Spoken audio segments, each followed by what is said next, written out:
A former president just made a huge claim about his popularity. But what's the real story behind the numbers?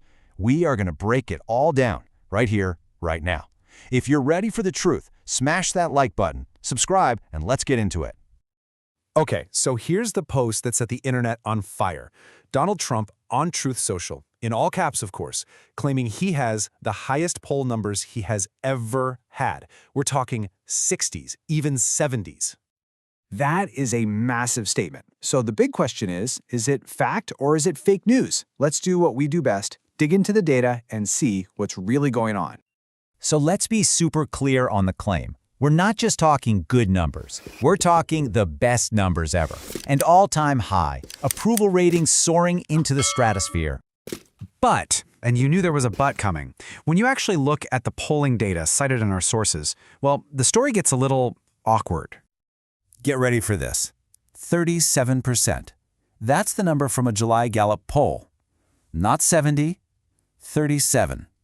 Not only is that nowhere near a record high, our sources point out it was the lowest approval rating of his presidency at that point. Wow.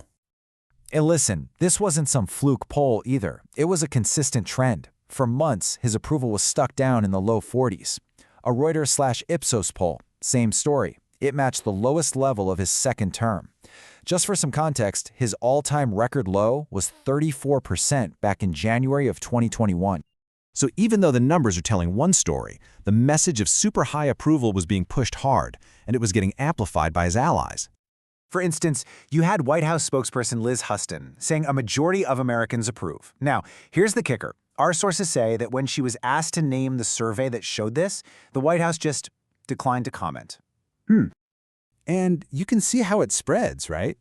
Here's Representative Byron Donalds on Fox News echoing the exact same talking point, almost word for word. All-time high approval numbers. It's like an echo chamber. This just begs the question, what is going on here? Why is there this giant canyon between the claim and the actual data? To get a better picture, we've got to look at his approval ratings on specific key issues. All right, check this chart out. When we look at the net approval, that's the number of people who approve minus the people who disapprove, it's not pretty. For his signature One Big Beautiful Bill, he's at -22. And on inflation, which voters said was the most important issue, even lower, -25. And that -22 isn't just a bad number, it's a historically bad number. According to CNN's polling expert Harry Enton, it makes that bill the single most unpopular piece of legislation passed in decades. Decades. Of course, with a claim this big and numbers this different, you just knew the internet wasn't going to sit quietly on the sidelines. And oh boy, did it deliver. And here it is in all its glory. California Governor Gavin Newsom's office went straight for the troll.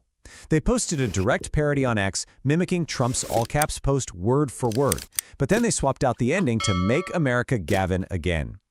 That is some next-level political trolling. So this whole saga leaves us with one massive, lingering question. You've got this powerful, confident claim on one side, and then you have all this polling data on the other. In the political battlefield, when a strong message goes head-to-head with hard data, which one actually wins? Seriously, that's the core of so much of modern politics. So we want to know what you think. When a message and the data collide, which one has more power? Drop your thoughts in the comments below. And hey, if you found this breakdown useful, you know what to do. Subscribe for more. We'll see you next time.